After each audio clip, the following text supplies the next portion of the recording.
Hello hi सांग माने जय जगन्नाथ। तो आपण मानकु मो चैनल लिजे आर्यन डेली लाइफस्टाइल की स्वागत।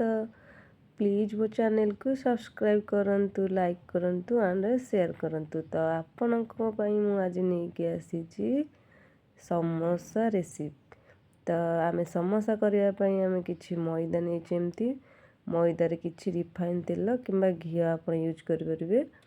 ताकू एमती खास्ता फास्ट करदेवे। खास्ता एमती किछि समय पर एमती खाली मुठा करके जितेबले रहिबो तापर आपण पानी देकी ताकू चकटिबे। पानी देकी एमती पूरा 10-15 मिनट एमती ताकू चकटिकिना ताकू आपण गोटे बंद करके रखिदेवे 10-15 मिनट पई। तमरो एठी सरी गला हम 10-15 मिनट ताकू बंद कर देबी।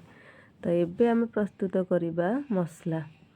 तो मुझे मटर नहीं आलू नहीं। चलतु आम सिझे दबा। तो प्रेसर रे मोर डालमा रही जाइथिबारु मु ताकू पाइलिनी आ किछि तो कढ़ई रे मु ताकू सिझे देइथली एमती। तो सिझी गला परे आमे चलतु प्रस्तुत करिबा मसला। मुझे आलू मटर चकटी रखी देइछि, भुर्संग पत्र, बादाम, धनिया पत्र आउ कंचा लंका, अदा, रसुण ताकू छेचिकी रखी देइछि। तो आमे कढ़ई रे तेल पकेइले सोरिष तेल टिके गरम हो आसिला परे आमे सेथिरे ताकू पंच फुटण ऐड कर दबा।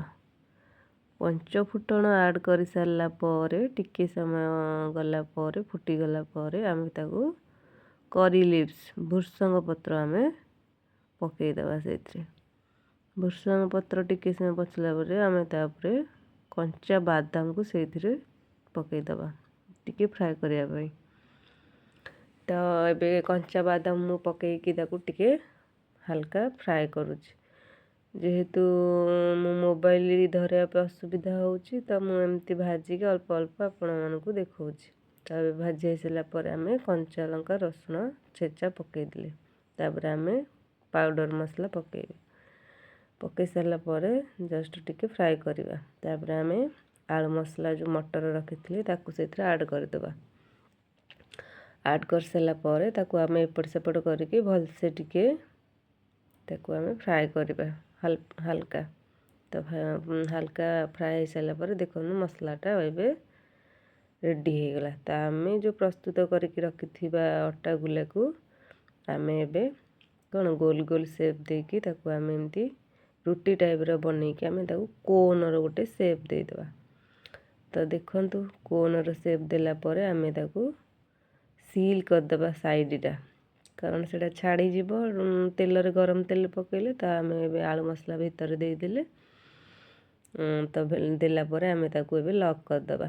तो देखंतु भलो भाबरे ताकू लॉक करिवे एमती चिपिकिना पानी रे टिके टिके करिकी, नहले सेटा गरम तेल पड़िकी सेटा खोली जीवो। तो मु एबे छाणी सारिली। देखंतु एबे पूरा रेडी हो गला मोर समोसा। तो आपण मानकु जदि मो रेसिपी भलो लागिछि ताहले प्लीज लाइक करंतु, शेयर करंतु, मो चैनल को सब्सक्राइब करंतु। आपण मध्ये चाहिले मु गोटे जिंस पकेइनी कला जीरा। तो मो पुओ को भलो लागेनी सेथि पई मु पकेइनी। आपण माने जेते बेले अट्टा चकटु छंदी सेथिरे कला जीरा आपण ऐड कर परिबे, कला राशि। तो देखंतु समोसा एबे रेडी।